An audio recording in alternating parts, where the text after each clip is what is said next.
வாங்கி கதவை தட்டுதான். ஆமா. எதுக்கு? எதுக்கு? கதவை திறக்கிறதுக்கு.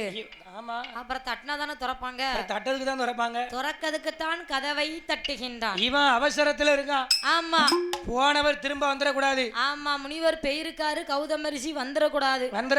வந்தா நமக்கு வசமா ஏதாவது சாபத்தை கொடுத்துருவாரு. இவா உள்ள இருந்தவ என்ன நினைக்கா? என்ன நினைக்கின்றாள்?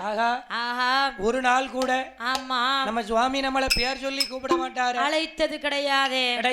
ஆமா. ஆனால் இன்னைக்கு ஆமா அடியே அதலிகை, அடியே அதலிகை அப்படின்னு சத்தம் கொடுக்காரு. பேரை சொல்லி கூப்பிடுதாரு. என்னன்னு தெரியவில்லையே. ஆமா என்று இவ வந்து கதவை திறக்கின்றார்.